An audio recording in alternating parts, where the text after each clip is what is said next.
Alexa, Samsung SSD සහ M.2 brand new hard disk වසර 3ක වගකීමක් සහිතව ලංකාවේ අඩුම මිලට. The whole concept of the right of worship is now being challenged, and I think on Thursday the Human Rights Council have to give a decision on it. Towards the end of the last month, a person called Solvan Momita asked for permission to go in front of the Turkish embassy in Sweden to burn a Quran. The police refused permission. The Supreme Administrative Court gave permission, claiming it's a right of expression. They applied, police acted on the basis, it's on the right of worship. The Supreme Administrative Court said it is the right of expression.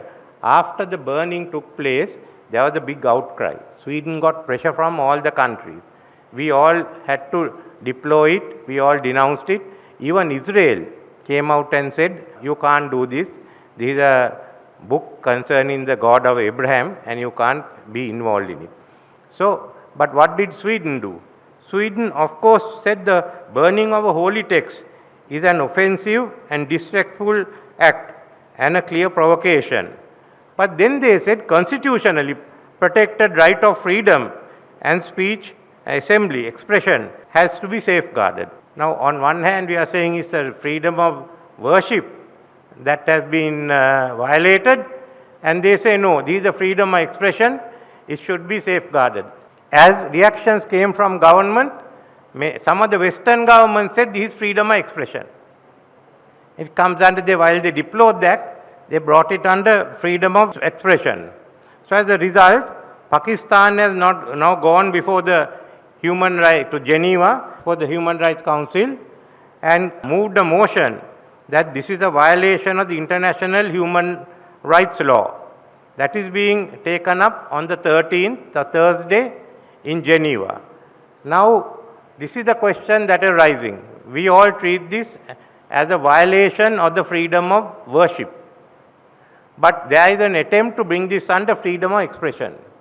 You can't bring everything under the freedom of expression. There has to be a limitation.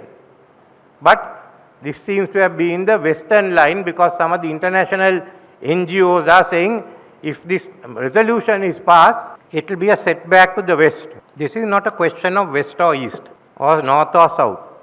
It's a question of the right of worship which we've had. It's not a question of burning the Quran. I, for one, am not an adherent of Prophet Muhammad, but I think there are a lot of valuable items in the Quran, which all of us can make use of. Similarly, in the Bhagavad Gita, in the Rig Vedas, in the Bible, we all find. Similarly, there are non-Buddhists who find things, useful passages in our own texts like the Dhammapada or the Tripitaka. So all of us regard this as an attack on religion. But for some of the Western countries, it's one of expression because they are trying to expand the concept of expression to cover disorder. And as a result, they feel that the values, the Western value system has to be imposed. We are all for democracy. And I, for one, am not going to fight. I am only speaking on this issue.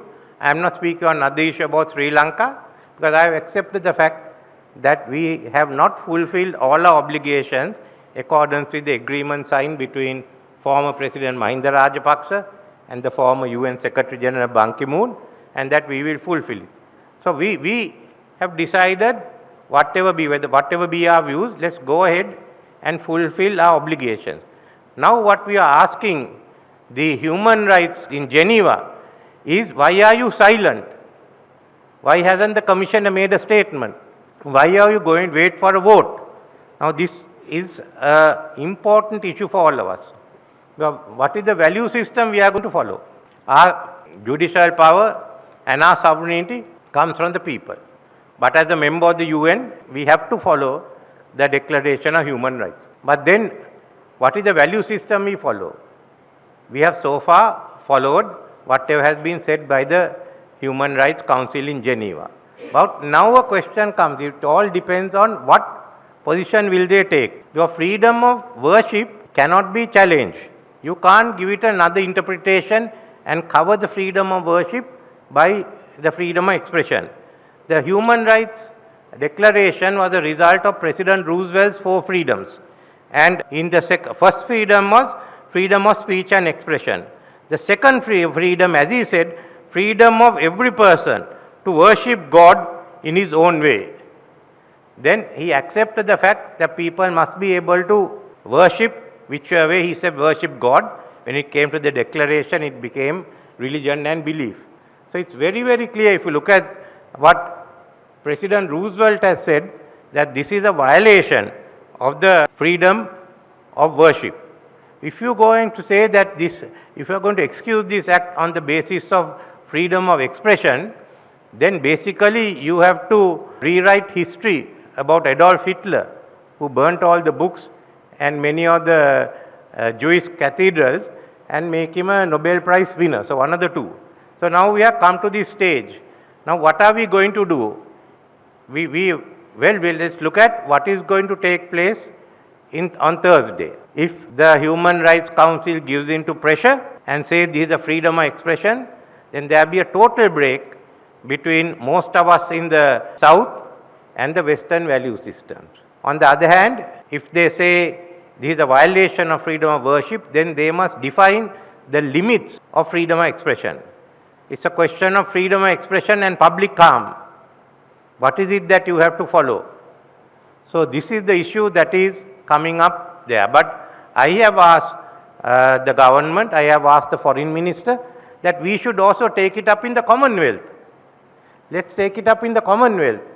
And then the Justice Minister and others can go and argue the case. I said to first speak to the Secretary General of Commonwealth. And I think Commonwealth then must take a leading role in human rights. You can't leave it to one section of the people where it gets politicized.